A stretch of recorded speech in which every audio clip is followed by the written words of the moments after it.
Les démons sont tombés. Le démon est vraiment.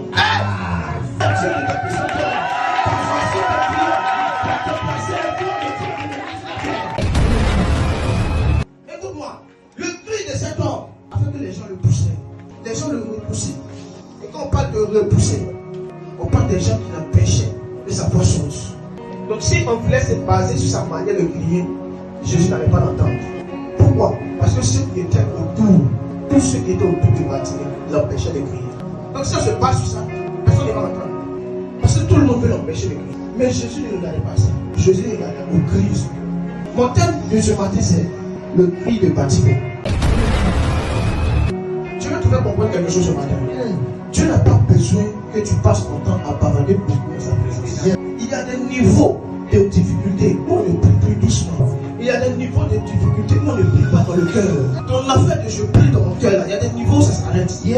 Ton affaire de je ne veux pas que les gens m'entendent, il y a des niveaux où ça s'arrête. Ton affaire de je vais parler dans mon cœur, tu entends, il y a des niveaux où ça s'arrête. Il y a un autre niveau qui est obligé de faire arrêter Dieu. Il y a un autre niveau qui fait que même les anges se déplacent des cieux et te demander qu'est-ce que tu veux. C'est le cri du cœur. Le cri du cœur arrive quand il n'y a plus d'espoir. Le cri du cœur arrive quand tu es désespéré. Le cri du cœur arrive quand tout est fermé autour de toi. Le cri du cœur arrive quand tout le monde t'abandonne. Et quand tu soupirs, tu pousses un cri. La Bible dit, ce cri-là touche le cœur de Dieu. C'est pour ça que tous ceux que vous allez voir dans la Bible, qui étaient de grands hommes, étaient de grands prieurs. Il y a des gens qui criaient parce qu'il faut parler. Il y a des gens qui savaient prier avec le cœur.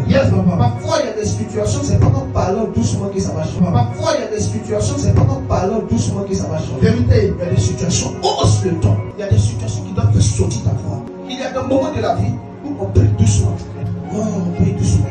Seigneur, tu sais, ça c'est un moment de la vie. Il y a un autre moment de la vie où tu es assis et tu pries dans ton cœur. Ça c'est un moment de la vie. Mais il y a un autre niveau où quand tout est fermé, quand tout est bloqué, tu parles à l'Éternel par des soupirs, par des cris. Et quand tu cries à l'Éternel, l'Éternel se souvient de toi. Je sais pas ce qu'il y a dans le moment. Il y a des niveaux de la vie où tu ne dois pas prier doucement. Tout ne se résout pas dans la douceur. Il y a des cris quand tu pousses. Quand tu fais Yahweh, aie pitié de moi. Yahweh, depuis le haut de ton trône, tout tes regards fait ma suite. Quand tu cries de cette façon, même le trône de Dieu est secoué. Même le trône de Dieu est remis. Quand tu pries à ta manière, ça ne dérange rien. Il y a des prières qui dérangent le monde des esprits.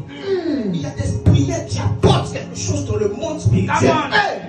Tu peux parler avec ta voix, mais il y a des cris qui trouvent même les démons. Il y a des cris quand tu pousses, les démons sont tombés.